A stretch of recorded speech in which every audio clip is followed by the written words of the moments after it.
भगवान की जय।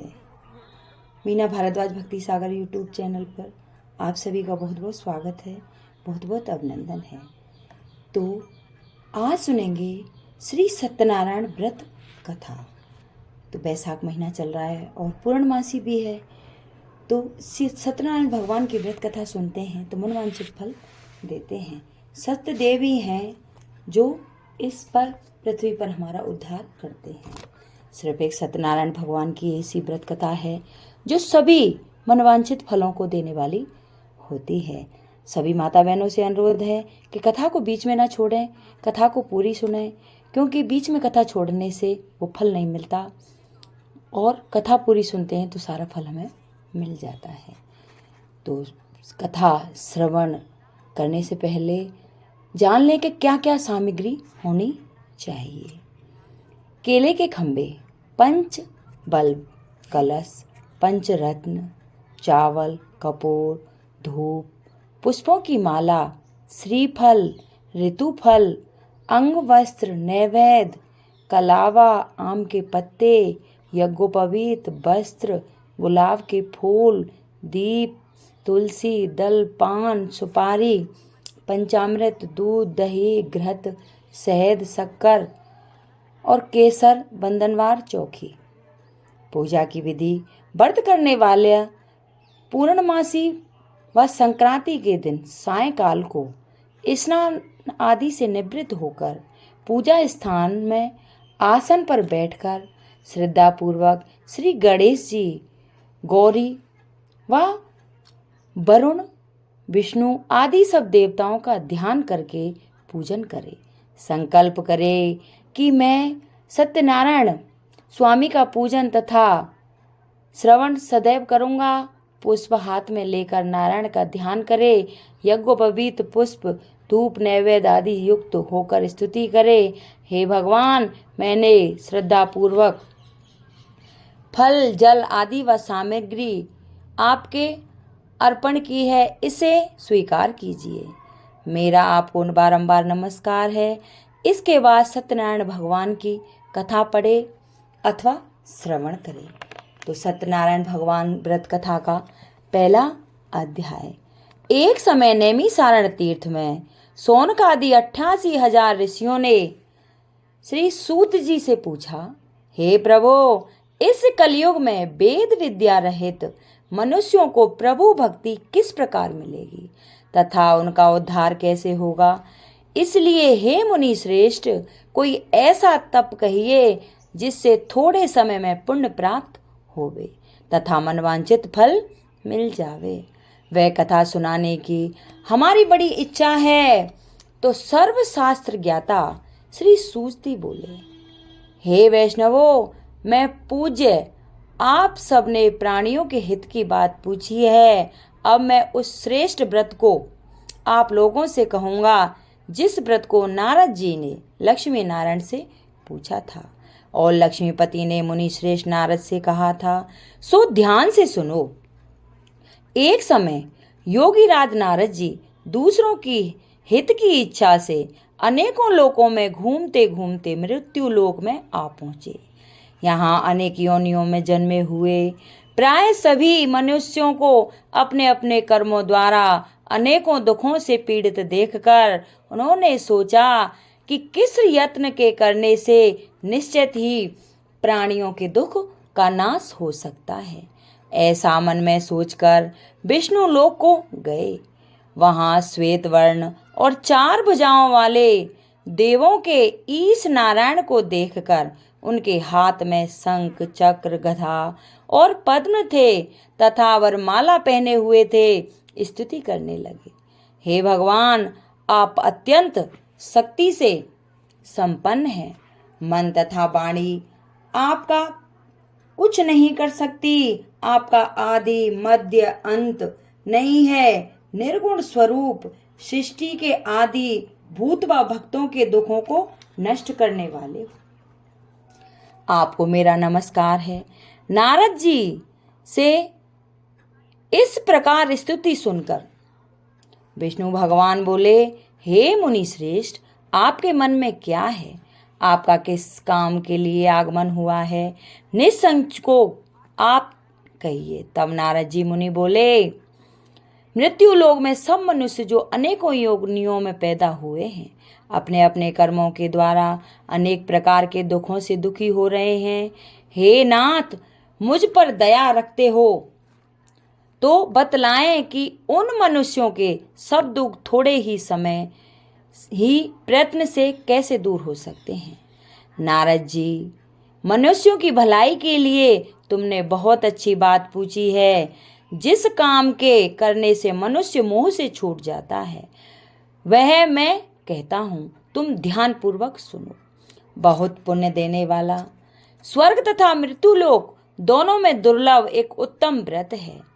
आज मैं प्रेम बस होकर तुमसे कहता हूँ, सत्यनारायण का यह व्रत अच्छी तरह विधि पूर्वक करने से मनुष्य आयु उपरांत यहाँ सुख भोग कर मरने पर मोक्ष को प्राप्त होता है।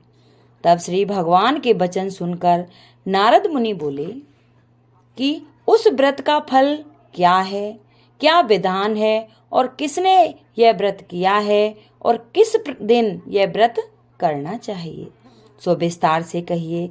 तब भगवान बोले, दुख शोक आदि को दूर करने वाला, धन धान्य को बढ़ाने वाला, सौभाग्य तथा संतान को देने वाला, यह व्रत सब स्थानों पर विजयी कराने वाला है। भक्ति श्रद्धा के साथ किसी भी दिन मनुष्य श्री सत्यनारायण की शाम के समय ब्राह्मणों और बंधुओं के साथ धर्मपरायण होकर पूजा करे। भक्ति भाव नैवेद्य, केले, फल, घी, दूध और गेहूं का सवाया लेवे। गेहूं के अभाव में सांटी का चूर्ण, शक्कर तथा गुड़ ले और सब भक्षण योग पदार्थ जमा करके भगवान को अर्पण कर देवे तथा बांधुओं सहित ब्राह्मणों को भोजन करावे। तत्पश्चात स्वयं भोजन करे। नृत्य गीत आदि का आचरण कर सत्यनारायण भगवान का स्मरण करते हुए समय व्यतीत करे। इस तरह व्रत करने पर मनुष्यों की इच्छा निश्चित ही पूरी होती है। इस तरह व्रत करने वाले पर मनुष्य की इच्छा निश्चित ही पूरी होती है। विशेषकर कली काल में भूमि पर यही मोक्ष का सरल उपाय है। बोली विष्णु भगवान की जय। श्रीमन नारायण नारायण हरि हरि, श्रीमन नारायण नारायण हरि हरि। तो दूसरा अध्याय। तब श्री सूत जी बोले, हे मुनियों, जिसने पहले समय में इस व्रत को किया है उसका इतिहास कहता हूं, सो ध्यान पूर्वक सुनो। सुंदर काशीपुर नगरी में एक अत्यंत निर्धन ब्राह्मण रहता था। वह भूख और प्यास से बेचैन हुआ नित्य पृथ्वी पर घूमता रहता था। ब्राह्मणों से प्रेम करने वाले भगवान ने ब्राह्मणों को दुखी देखकर बूढ़े ब्राह्मण का रूप धारण करके पास जा आदर के साथ पूछा, हे विप्र, नित्य दुखी हुआ पृथ्वी पर क्यों घूमता है? श्रेष्ठ ब्राह्मण, यह सब मुझसे कहो, मैं सुनना चाहता हूँ। ब्राह्मण बोला, मैं निर्धन ब्राह्मण हूँ, भिक्षा के लिए पृथ्वी पर फिरता रहता हूँ। हे भगवान, यदि आप इसका कोई उपाय जानते हो तो कृपा करके कहो। श्रद्धा भक्ति भाव से ब्राह्मण बोला कि सत्यनारायण भगवान मनवांचित फल देने वाले हैं, इसलिए हे ब्राह्मण, तू उनका पूजन कर, जिसके करने से मनुष्य सब दुखों से मुक्त हो जाता है। ब्राह्मण को व्रत का सारा विधान बतलाकर बूढ़े ब्राह्मण का रूप धारण करने वाले श्री सत्यनारायण भगवान वहां से अंतर्ध्यान हो गए। वृद्ध ब्राह्मण करने वाले सत्यनारायण भगवान जब अंतर्ध्यान हो जाते हैं तो वो उसी समय अपने मन में निश्चित करने पर उसे सारी रात नींद नहीं आई। वह सवेरे उठ सत्यनारायण भगवान के व्रत का निश्चय कर भिक्षा मांगने के लिए चल दिया। उस दिन उसको भिक्षा में बहुत सा धन मिला, जिससे बंधु बांधवों के साथ उसने सत्यनारायण भगवान का व्रत किया। इसके करने से वह ब्राह्मण सब दुखों से छूटकर अनेक प्रकार की संपत्तियों से युक्त हुआ। उस समय से वह ब्राह्मण हर मास व्रत करने लगा। इस तरह सत्यनारायण भगवान के व्रत को जो करेगा वह सब पापों से छूटकर मोक्ष को प्राप्त होगा। आगे जो पृथ्वी पर सत्यनारायण का व्रत करेगा वह मनुष्य सब दुखों से छूट जाएगा। इस तरह नारद जी ने नारायण को कहा, हुआ यह व्रत मैं तुमसे कहा है। हे विप्रो, मैंने अब और क्या कहूँ। ऋषि बोले, हे मुनीश्वर, संसार में इस ब्राह्मण से सुनकर किस किस ने इस व्रत को किया है, हम सब सुनना चाहते हैं। इसके लिए हमारे मन में श्रद्धा है। तब सूत जी बोले, मुनियों, जिस जिसने इस व्रत को किया है वह सब सुनो। एक समय ब्राह्मण धन और ऐश्वर्य के अनुसार बंधु बांधवों के साथ व्रत करने को तैयार हुआ। उसी समय एक लकड़ी बेचने वाला बूढ़ा आदमी आया और बाहर लकड़ियों का रखकर ब्राह्मण के मकान में गया। प्यास से दुखी लकड़हारा उसको व्रत करते देखकर ब्राह्मण को नमस्कार कर कहने लगा कि आप यह क्या कर रहे हैं और इसे करने से क्या फल मिलता है, कृपया करके मुझसे कहिए। ब्राह्मण ने कहा, सब मनोकामनाओं को पूर्ण करने वाला यह सत्यनारायण भगवान का व्रत है। इसकी कृपा से मेरे यहाँ धन धान्य आदि की वृद्धि हुई है। और ब्राह्मण से इस व्रत के बारे में जानकर लकड़हारा बहुत प्रसन्न हुआ। चरणामृत ले और प्रसाद खाने के बाद अपने घर को गया। लकड़हारे ने अपने मन में इस प्रकार का संकल्प किया कि आज ग्राम में लकड़ी बेचने से जो धन मिलेगा उसी से सत्यनारायण देव का उत्तम व्रत करूंगा। यह मन में विचार कर वह बूढ़ा आदमी लकड़ियां अपने सिर पर रखकर जिस नगर में धनवान लोग रहते थे वह ऐसे सुंदर नगर में गया। उस रोज उसे उन लकड़ियों का दाम पहले से चौगुना मिला।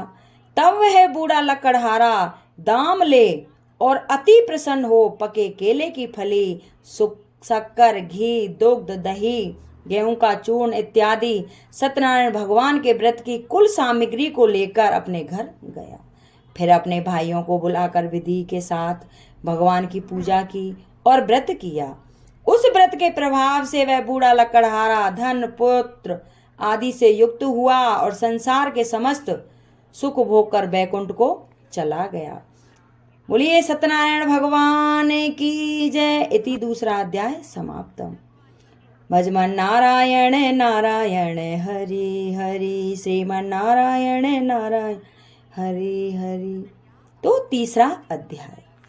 सूत जी बोले, हे श्रेष्ठ मुनियों, अब आगे की कथा कहता हूं, सुनो। पहले समय में उल्कामुख नाम का एक बुद्धिमान राजा रहता था। वह सत्यवक्ता और जितेंद्रिय था। प्रतिदिन देव स्थानों पर जाता था, गरीबों को धन देकर उनके कष्ट दूर करता था। उसकी पत्नी कमल के समान मुख वाली और सती साध्वी थी। भद्रशिला नदी के तट पर उन दोनों ने श्री सत्यनारायण भगवान का व्रत किया। उस समय में वह एक साधु वैश्य आया। उसके पास व्यापार के लिए बहुत सा धन था। वह नाव को किनारे पर ठहरा कर राजा के पास गया और राजा को व्रत करते हुए देखकर नियम के साथ पूछने लगा, हे राजन, भक्ति युक्त चित्त से आप यह क्या कर रहे हो?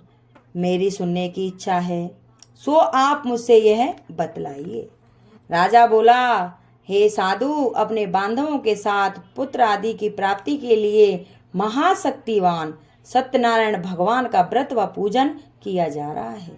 राजा के वचन सुनकर साधु आदर से बोला, हे राजन, मुझसे इसका सब विधान कहो। मैं भी आपके कथा अनुसार इस व्रत को करूंगा।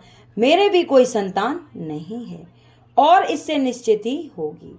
राजा से सब विधि सुन व्यापारी से निवृत्त हो वह आनंद के साथ घर गया। साधु ने अपनी स्त्री से संतान देने वाला उस उत्तम व्रत का समाचार कह सुनाया और कहा कि जब मेरे संतान होगी तब मैं इस व्रत को करूंगा। साधु ने ऐसे वचन अपनी स्त्री लीलावती से कहे। एक दिन उसकी स्त्री लीलावती पति के साथ आनंद चित्त हो संसारिक धर्म में प्रवृत्ति होकर सत्यनारायण भगवान की कृपा से गर्भवती हो गई तथा 10वें महीने में उसके एक सुंदर कन्या का जन्म हुआ।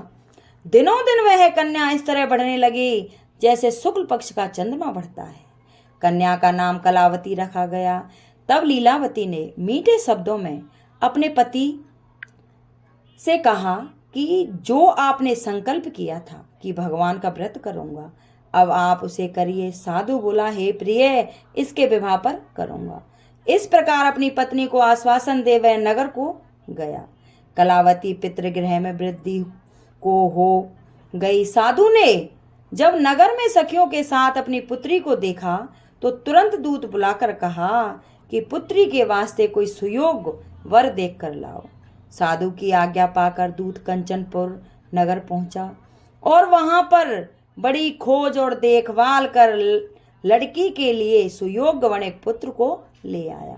उस सुयोग लड़के को देखकर साधु ने अपने बंधु बांधवों सहित प्रसन्न चित्त अपनी पुत्री का विवाह कर दिया। किंतु दुर्भाग्य से वह विवाह के समय भी उस व्रत को करना भूल गया।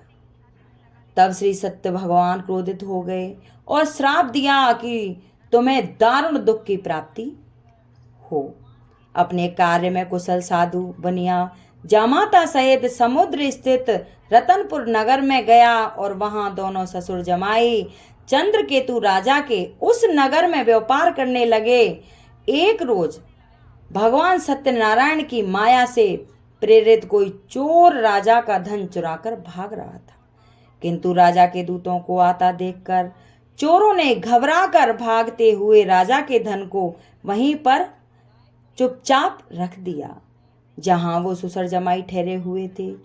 तब दूतों ने उस साधु वैश्य के पास राजा के धन को देखा तो दोनों ससुर और जामाता को बांध कर ले गए। प्रसन्नता से दौड़ते हुए राजा के समीप जाकर बोले, यह 2 चोर हम पकड़ के लाए हैं, देखकर आज्ञा दें। कि राजा की आज्ञा से उनको कठोर कारावास में डाल दिया, उनका सब धन छीन लिया। सत्यनारायण भगवान के श्राप द्वारा उनकी पत्नी भी घर पर बहुत दुखी हुई और घर पर जो धन रखा था चोर चुरा कर ले गए। शारीरिक व मानसिक पीड़ा तथा भूख प्यास से अति दुखित हो अन्न की चिंता में कलावती एक ब्राह्मण के घर गई। वहां उसने सत्यनारायण भगवान का व्रत होते देखा, फिर कथा सुनी तथा प्रसाद ग्रहण कर रात को घर आई। माता ने कलावती से कहा, हे पुत्री, अब तक कहाँ रही व तेरे मन में क्या है? कलावती बोली, हे माता, मैंने एक ब्राह्मण के घर श्री सत्यनारायण भगवान का व्रत देखा है। कन्या के वचन सुनकर लीलावती को भगवान के पूजन की तैयारी करने लगी। लीलावती के वचन सुनकर भगवान के पूजन की तैयारी करने लगी। लीलावती ने परिवार बंधु बांधवों सहित श्री सत्यनारायण भगवान का पूजन किया और वर मांगा कि मेरे पति और दामाद शीघ्र ही आ जाएंगे। प्रार्थना की, हम सबका अपराध क्षमा करो। सत्यनारायण भगवान इस व्रत से संतुष्ट हो गए और राजा चंद्रकेतु को स्वप्न में दर्शन देकर कहा, हे राजन, दोनों वैश्यों को प्रातः काल ही छोड़ दो। सब धन जो तुमने ग्रहण किया है वह भी उनका वापस दे दो। तेरा धन, राज, पुत्र सब नहीं तो नष्ट कर दूंगा। अब हे राजन, राजा के से ऐसे वचन कहकर भगवान वहां से अंतर्ध्यान हो गए। प्रातःकाल राजा चंद्रकेतु ने सभा में अपना स्वप्न सुनाया, फिर दोनों बड़े पुत्रों को कैद से मुक्त किया और उन्हें बहुत सा धन दिया, अच्छे अच्छे वस्त्र पहनाए और उनसे नमस्कार किया और मीठे वचनों से बोले, हे महान भावो, भावी बस ऐसा कठिन दुख प्राप्त हुआ है, अब तुम्हें कोई भय नहीं है। ऐसा कहकर राजा ने उनको नए नए वस्त्र आभूषण देकर वहां से विदा कर दिया और आदर सहित उनको भेज दिया। तो ये हमारा तीसरा अध्याय समाप्तम। भजमन नारायण नारायण हरि हरि, श्रीमन नारायण नारायण हरि हरि। चौथा अध्याय। तब श्री सूत जी बोले, बैस ने मंगलाचार करके यात्रा आरंभ की और अपने नगर को चला। उनके थोड़ी दूर निकलने पर दंडी बेसधारी श्री सत्यनारायण भगवान ने सोचा कि इनकी परीक्षा क्यों न ले जाए, तो वहां आ गए। हे साधु, नाव में क्या है? अभिमानी वणिक हंसता हुआ बोला, हे दंडी, आप क्यों पूछते हो? क्या धन लेने की इच्छा है? मेरी नाव में तो बेल और पत्ते भरे हुए हैं। वैश्य का कठोर वचन सुनकर भगवान ने कहा, तुम्हारा वचन सत्य हो। दंडी ऐसा कहकर वहां से दूर चले गए और कुछ ही दूर जाकर समुद्र के किनारे बैठ गए। दंडी के जाने पर वैश्य ने नित्य क्रिया करने के बाद नाव को ऊंची उठा देख कर अचंबा किया और नाव में बेल पत्ते आदि देखकर मूर्छित हो जमीन पर गिर पड़ा। फिर मूर्छा खुलने पर अत्यंत शोक प्रकट करते हुए लगा तथा उसका दामाद बोला कि आप शोक ना करें, यह दंडी का श्राप है, अतः उनकी शरण में चलना चाहिए, तभी हमारी मनोकामना पूरी होगी। दामाद के वचन सुन वह दंडी के पास पहुंचे और अत्यंत भक्ति भाव से नमस्कार करके बोला, मैंने जो आपसे अत्यंत असत्य वचन कहे थे उनको क्षमा करो। ऐसा कहकर महान शोकातुर हो रोने लगा। तब दंडी भगवान बोले, हे वाणिक पुत्र, मेरी आज्ञा से तुम्हें बारंबार दुख की प्राप्ति हो रही है, तू मेरी पूजा से विमुख हुआ है। साधु बोला, हे भगवान, आपकी माया से मोहित ब्रह्मा आदि भी आपके रूप को नहीं जानते, तब मैं अज्ञानी कैसे जान सकता हूँ? आप प्रसन्न हो जाइए, मैं सामर्थ्य के अनुसार आपकी पूजा करूंगा और मेरी रक्षा करो और पहले के समान नौका में धन भर दो। उनके भक्ति युक्त वचन सुनकर भगवान प्रसन्न हो गए और इच्छा अनुसार वर देकर अंतर्ध्यान हो गए। तब उन्होंने नाव पर आकर देखा कि नाव धन से परिपूर्ण है। फिर वह भगवान सत्यनारायण की पूजा कर साथियों सहित अपने नगर को चला। अब अपने नगर के निकट पहुंचा तब दूत को घर भेजा। दूत ने साधु के घर जा उसकी स्त्री को नमस्कार कर कहा कि साधु अपने दामाद सहित इस नगर के समीप आ गए हैं। ऐसा वचन सुन साधु की स्त्री ने बड़े हर्ष के साथ सत्यदेव का पूजन कर पुत्री से कहा, मैं अपने पति के दर्शन को जा रही हूँ, तू कार्य पूर्ण कर शीघ्र ही आ जाना।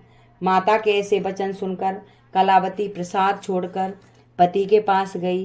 प्रसाद की अवज्ञा के कारण सत्यदेव ने रुष्ट हो गए, उसके पति को नाव सहित पानी में डुबो दिया। कलावती अपने पति को ना देखकर रोती हुई जमीन पर गिर गई। इस तरह नौका को डूबा हुआ तथा कन्या को रोता देख साधु दुखित हो बोला, हे प्रभु, मुझसे या मेरे परिवार से जो भी भूल हुई है उसे क्षमा करो। उसके दीन वचन सुनकर सत्यदेव प्रसन्न हो गए और आकाशवाणी हुई, है साधु, तेरी कन्या मेरे प्रसाद को छोड़कर आई है, इसलिए इसका पति अदृश्य हुआ है। यदि वह घर जाकर प्रसाद को खाकर लौटेगी तो इसे पति अवश्य मिलेगा। आकाशवाणी सुनकर कलावती ने घर पहुंचकर प्रसाद खाया, फिर आकर पति के दर्शन किए। तत्पश्चात साधु ने बंधु बांधवों सहित सत्यदेव का विधि पूर्वक पूजन किया। उस दिन से वह हर पूर्णिमा को सत्यनारायण भगवान का पूजन करने लगा। फिर इस लोक को मैं सुख भोग कर अंत में स्वर्ग लोक हो गया। इति चौथा अध्याय समाप्तम। बोलिए नारायण नारायण हरि हरि, श्रीमन नारायण नारायण हरि हरि। इति पांचवा अध्याय। तो सूसदी बोले, ऋषियों, मैं और भी कथा कहता हूं, आप ध्यान पूर्वक सुनो। प्रजापालन में एक लीन तुंगज ध्वज नाम का राजा था। उसने भी भगवान का प्रसाद त्याग कर बहुत दुख पाया। एक समय वह वन में जाकर पशु को मारकर बड़ के पेड़ के नीचे आया। वहां उसने ग्वालों को भक्ति भाव से बांधवों सहित सत्यनारायण जी का पूजन करते देखा।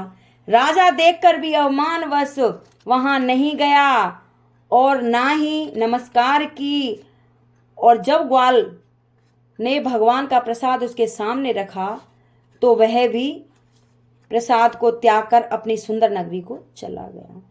वहीं उसने अपना सब कुछ नष्ट पाया। तो वह जान गया कि यह सब भगवान ने किया है। तब वह विश्वास कर ग्वालों के समीप गया और विधि पूर्वक पूजन कर प्रसाद खाया। तो सत्यदेव की कृपा से पहले जैसा था वैसा ही हो गया। फिर दीर्घकाल तक सुख भोग कर मरने पर स्वर्गलोक को गया। जो मनुष्य इस परम दुर्लभ व्रत को करेगा, भगवान की कृपा से उसे धन धान्य की प्राप्ति होगी। निर्धन धनी और बंधन से मुक्त होकर निर्भय हो जाता है। संतानहीनों को संतान की प्राप्ति होती है तथा सब मनोरथ पूर्ण होकर अंत में वैकुंठ धाम को जाता है।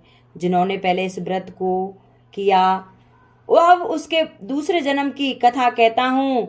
वृद्ध सनातन ब्राह्मण ने सुदामा का जन्म लेकर मोक्ष को पाया। उल्कामुख नाम का राजा दर्शत होकर वैकुंठ को प्राप्त हुआ। साधु नाम के वैश्य ने मोरध्वज बनकर अपने पुत्र को आरे से चीरकर मोक्ष की प्राप्ति की। महाराज तुंगध्वज ने स्वर्ग भू होकर भगवान में भक्ति युक्त कर्म किया और मोक्ष को प्राप्त हुए। इति सत्यनारायण भगवान का 5वां अध्याय समाप्तम। श्रीमन नारायण नारायण हरि हरि, भजमन नारायण नारायण हरि हरि। तो ये हमारी सत्यनारायण भगवान की कथा थी। और कथा सुनने मात्र से ही सभी मनोरथ पूर्ण होते हैं और भगवान धन धान्य की प्राप्ति देते हैं और सभी मनवांछित फल मिलते हैं। अब आरती।